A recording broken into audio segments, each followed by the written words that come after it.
السلام عليكم ورحمة الله وبركاته. وري ورما سيتين في عنتين عافمادكينا كورما كسو دوادا channelka hablaha Soomaaliyeed xamdo homi decor gabadha in soo hor fadhiisa waa hooyada hablaha Soomaaliyeed aad iyo aad aan jeclaa gabdho stresska buuqay dhibaatada way la qaybsadaa farxadana way la qaybsataan murugtana way la qaybsataan waana jeclahay aad iyo aad ayaan igu rajeynaa barakay qeyr gabdhaha igu cusub waxaan la soo dhawaada gabdhaha hore ila joogna xalay muuqaalka leegta nagu qurxiya gabdhaha hadda cusub waxaan leeyahay muuqaalka leegta subscribe kana saara channelkeena 100,000 hal maal ayaad ku gaarsiin kartaa laakiin wali xogaa xaqrasho ayaa jirteen naga dhaaf xaqrashada gabdho maanta waxaan inay wada qiso barnaamij qiso ah gabadhan hadda xaaladan kuma jirto way ka baxday laakiin gabdhaha Soomaaliyeed ay su'aalo soo weydiisay waxay kale rabtaa haday suurtagal tahay inay u soo duceysaan waa hooyo Soomaaliyeed in Ilaahay awlaad la koriyo waa gabar ayada qurux badan oo bilic leh oo Ilaahay akhlaaq iyo diin baray nin Soomaaliyeed calmatii guursatay Ilaahayna awlaadka siiyay hooyadaani waxay guursteen nin bulshadu markay aragtay u taqaano waa waray magaciisa kaliya loo istaago laakiin waxaad ogaataan rag badan oo bulshada dhexdeeda magac iyo maamuus ku leh oo hadaa tira hebel ay qabaan ugu leeyahay waa waray inaysan guryahooda maamuus iyo madax toona isku leeyna dumarkooda dhibaateeyaan Nabi Maxamed alayhi salaatu wasalaam wuxuu yiri rag waxa ugu qeyr badan ka gurigiisa u wanaagsan ma aha inaad bulshada u wanaagsanaad xaaskaaga aad cuntid bulshada inaad u xumaatid ee leeyahay ba ay hebel waa macbuus laakiin xaaskaada ay dhoola cadeyso ayaa wax kasta qurux badan rago taasi waa taas waxaa jira sidoo kale gabdho badan oo bulshada u wanaagsan laakiin nimankooda qoob ku tuureeya cuna qayliya la dagaalama albaabada ku xira laakiin bulshadu markay arkaan ay dhahan waa waray heblaay waa geesiyad dumar kale iska dhaadhiciya ragoodana ku af adag way buuxaan sida rag u jiraan ayaguna magaaladu amaato laakiin guriga markuu albaabka soo furo hooyada iyo carruurtuba ay ka naxaan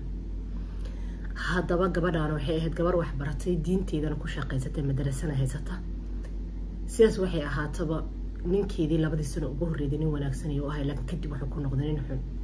stress iyo buuqa ay ku jirtay iyo dhibaatadii waxay tiri ninkii wuxuu ahaa ninka dunida ugu naxariista daran adduunku wuxuu u nacbay inaa iraahdo waan jiranahay ama waan baahanahay biilka nagu yar ama carruurtii caani ka go'een haddana labada hadal sheegin uu dhoola cadeynaya laakiin daara walaal biilka noo biiri ama carruurtii caani ka go'een ama waan xanuunsanahay waa kii qaylay iyo bahdila iyo aflagaadeeya ima uusan gacan qaadan jirin laakiin aflagaade iyo bahdil iyo qaylo ayaan ku jiray dadka markii aan la wadaago ama aan u sheegno hoogayay wad nasiibtay hebel baa ku qabaa leedii jiray tir waxay tiri sidaan isku caburinayay inaan aad u yarna waan ahaa agoonna waan ku soo koray oo waxay tiri dhibaatadeeda u qarsanayay oo waxay tiri dhibaatadeeda uga aamusnaa baa waxa igu dhacay tiri neerbe waxaa noqday tiri qof suuxa ee istaag ka dhaca wuxuu rabaa tiri sanad kasta inaan awlaad dhalo akhtarkina wuxuu ugu la taliyay inaan cuno daawada neerbaha oo carruurta iska istaajiyo asaguna iima ogola habeenkii oo dhan carruurta ayaan la soo jeedaa carruurtiga ma hurdaysa markaan umusha ahay waagu markuu baryana wuxuu rabaa inaan quraac u diyaariyo aniguna waxaan hooyo 6 aroornimo seexata neerbana qabta markaan maaga jikada istaag ayaan ka dhacaa gidaarada ayaan ka soo go'aa asaguna iima naxariisto wuxuu igu caayo ugu bahdilaa dariskaaga dhan waa umulo dumarku waa dhalaa na maxaad la jilcan tahay maxaa quraac la'aan ku dhigay maxaad la hurdaweyntaa habeenkii ayuu imaada subax shaqo aad u wanaagsan ayuu haystaa biilka ayuu ugu cariiriyay hadalka iga ma dhageysto naxariis daro waan jirana hadda ina ugu baxana qaaba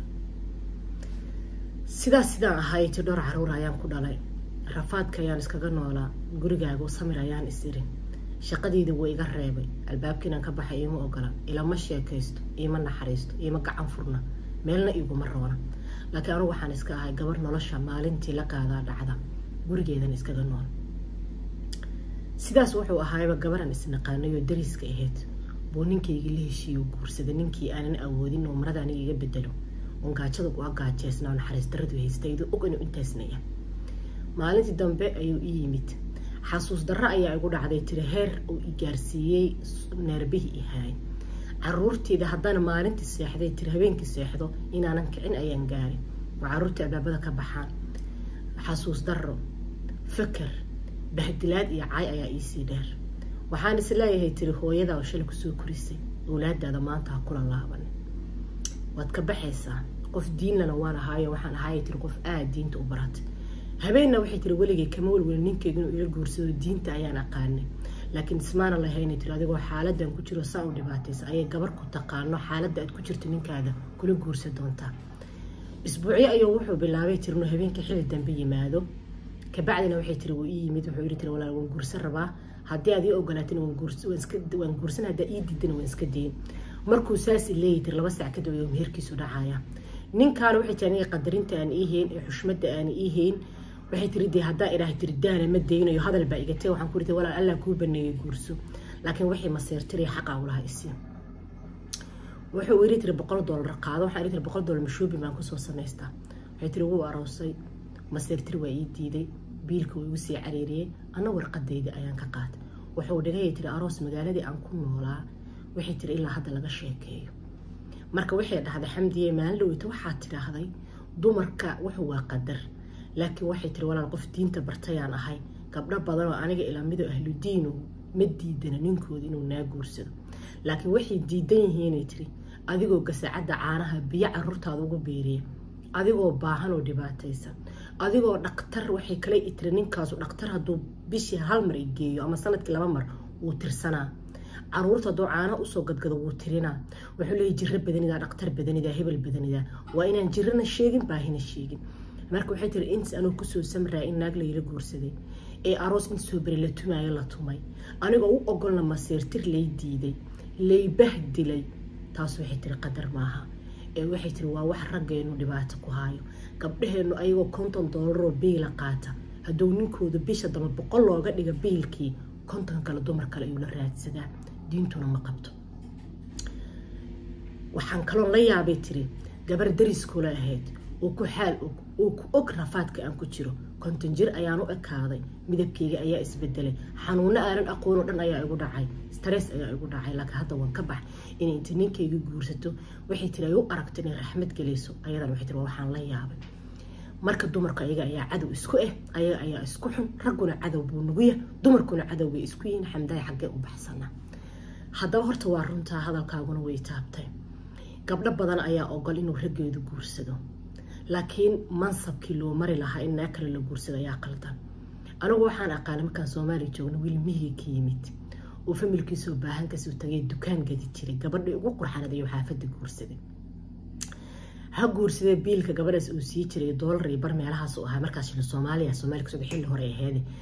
gabadhii ninkii markuu 6 bilood qabay mid kale ka sii qurux badan oo xaafaddu guursaday wuxuu mushaarkiya lay badiyay day gabadhu halka dirac iska ma bedesho meeshu ay dirac ka bedel lahay guri kirada ka bixi lahayo joodari dhulku yaal ka qaadi lahaa mid kale la doonto $50 loo siyaadiyay taasi waa run ragana oo sameeyaa ragow gabdhaha dhibaatada aad ku haysan ka daaya war dumar oo hadda rabtaan dhibaatada leeyahay haaya inaad iska baxdaan isku tashada naftiina ku tashada aamina waxyaalaha qaar u dul qaadanina bahdil inta aad u dul qaadaleed gaajada u dul qaado abay macaan ilmahaada yaanyo u koombeeso inta aad bahdil u dul qaadale markasta waxa inay iraa hooyo caafimaad qabta ayaa ubad korisa hooyo xanuunsan ubad ma kori karto ragga Soomaaliyeedna aakhira markii la tago xisaab badan ayaa sugaysa runta markii la rabo sababtu waxay tahay guurso diinta ayaa ku banaysa laakiin waxaad ogaataa gabadhii aad qabtay oo baahan dhul jiifta rafaadsan inaad xaas kala guursatid ee arooskeeda magaal isla gariirto diintu ma qabto bari ayaad dhimanaysaa qabri ayaad galaysaa farxad ayaana kugu markaati furaayo ogaaw taasi waa taas tan kale dumarka ayaan leh dumaroo hadda anagu cadow isku noqono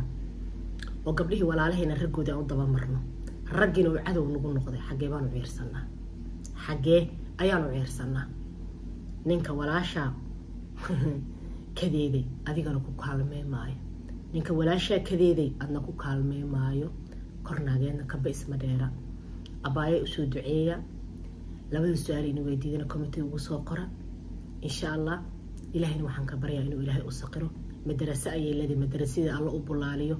gabdhaha Soomaaliyeed oo aan garab istaagno aan isku naxariisano committee-gana soo qurxiyo insha Allah aniguna waxaan leeyahay geesiyad guuleysata ayaa tahay samirkaaga aad dhowrka sano soo samirtay iyo xanuunada aad gurigaad ka qaadana mid ka tirtira ayuu ilaahay ku siinaa ama aqro kugu siin ama adduunka ayuu kugu siinaya asaguna maalin ayuu ku soo ay doona adduunkana waxaa liibaanay qofka asaga nafsiga laga galay waa in nolol qurux badan ee u dambeysa laakiin qofka asagu nafsiga soo galay qaraarkeeda ayuu dhadhamiyaa guul ayaa kuu dambeynaysa waxaana jeclaalahay farxadaada dambe inaan arko sidaan maanta murugta kuula qaybsaday guulaysaa baay macaan ii qubaysa ii faraxsanaaw nin xun nin la-aan ayaa dhaanta caruurtana allaha ku koriyo adiga ayaaba dadka nasiib badan waa diin bartay qof diin bartana waa qani qof qaniyana ma baahdo ilaaha ku risaaqo saliga nabiga badi aad ayaana ku jecelahay ilaaha ku barakeeyo in jecelkaada ii sheegta ka badan ayaadna ku jecelahay asalaamu calaykum waraxmatullaahi wabarakaatu muuqaalka leegtiisa noo saara abaayin usoo duceeya insha allah gabdho